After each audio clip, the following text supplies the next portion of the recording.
একটা কিসের এখন আমরা লিখব কি ওদের ওকে আমরা এখন লিখব এর মধ্যে বায়ুর ভর 1 2 5 0 0 0 গুণ কত গুণ বলেছিল 0.00129 কিলোগ্রাম।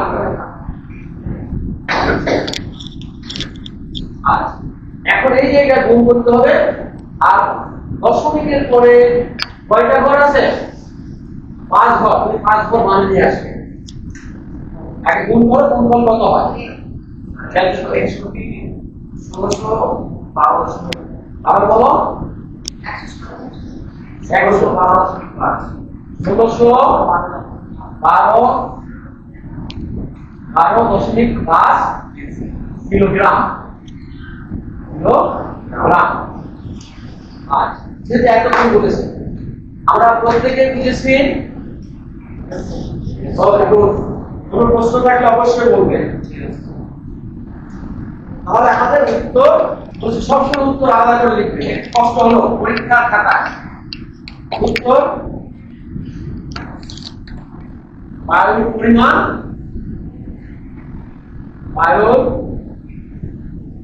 পরিমাণ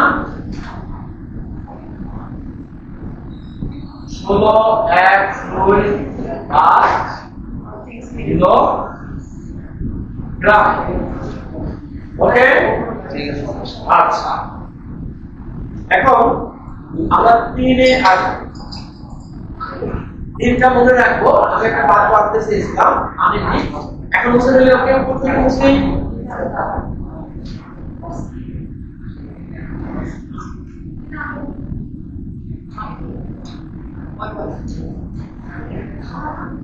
ওকে একটি আয়তকার লোহার দৈর্ঘ্য আবার বলছি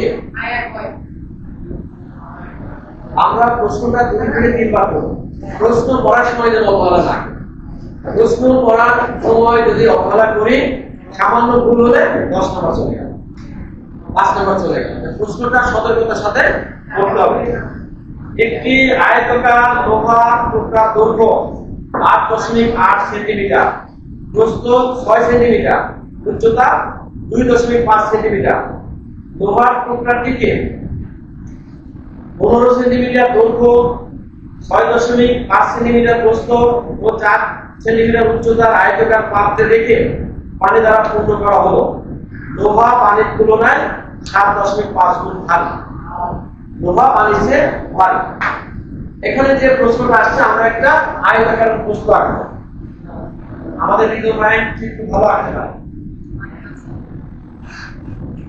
আচ্ছা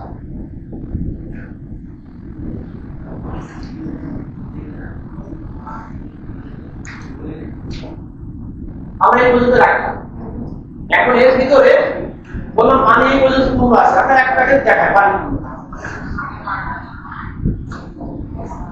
পানি আছে এর ভিতরে এবার আমরা এর ভিতরে এরকম একটি কঠিন বস্তু রাখলাম কঠিন বস্তু রাখা ছিল এটা বাসায় যে আমরা প্র্যাকটিস করতে পারি তাহলে দেখো এখানে যে আয়তন দখল করে আছে কিসের আয়তন পানির আয়তন ঠিক আছে আমি এই গোলকটাকে সরিয়ে নিই তাহলে এখানে কোনটি মাত্রার পরিবর্তন হবে পানির মাত্রা কিন্তু কোন দিকে মাত্রা পরিবর্তন হবে শুধুমাত্র উচ্চতা আর পানির চিনি আসবে আর এই গাছের দৈর্ঘ্য বা প্রস্থ পরিবর্তন হবে না এটি মাথায় রাখতে হবে তাহলে এইরকম তুমি অনেকগুলো ভুলায় বড় করে করতে পারো আবার ছোট করে করতে পারো বুঝেছো এখন আমি বলছি অন্তত 3 থেকে 4 মিলিমিটার হয় কিছু অনেক পানির আয়তন কি হবে ওটা তো যেকোনো পাত্রে হবে যেকোনো পাত্রেরই ওই পাত্রের ডাইমেনশন থাকবে মাত্রা থাকতে হবে তুমি যদি একটা পাত্রের মধ্যে রাখো গোলাকার পাত্র রাখো তাহলে গোলাকার পাত্রে বেলুনের সম্পূর্ণ পানি ভরে রাখবে তাহলে বেলুনের আয়তন কত 4/3 পাই আর কিউব ওইটাই পানির আয়তন হয়ে গেল। এটা তো পানির আয়তন এক এক সময় এক এক পানির আয়তনে এক এক সময় এক এক রকম। না আয়তন সবসময় একই হবে, শুধু সেই জায়গা তার কিসের পরিবর্তন হবে। তুমি জগ থেকে বালতিতে পানি নাও, বালতি থেকে পুকুরে পানি নাও, ওই পরিমাণ পানির আয়তনের পরিবর্তন হবে। তুমি এক জগ পানি এখানে ফেলে দাও, পানির আয়তনের পরিবর্তন হবে।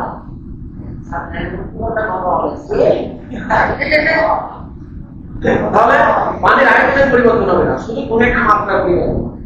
আমরা মনে করি এক জগ পানি একটা বালতিতে ফেলে দিলাম, তখন ওই জগে পানি কি বাড়বে না কমবে?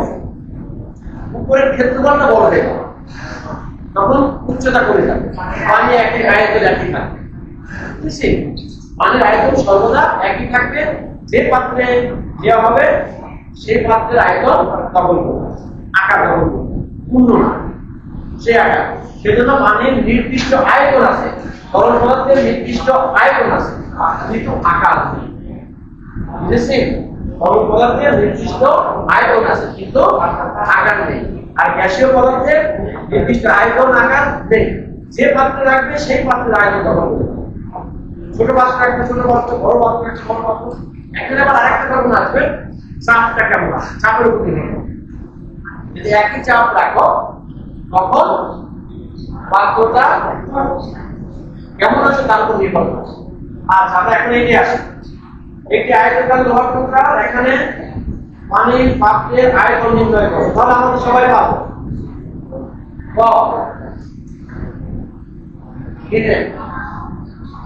আমরা লিখি এখানে যে পানি পাত্রের দৈর্ঘ্য, প্রস্থ, উচ্চতা।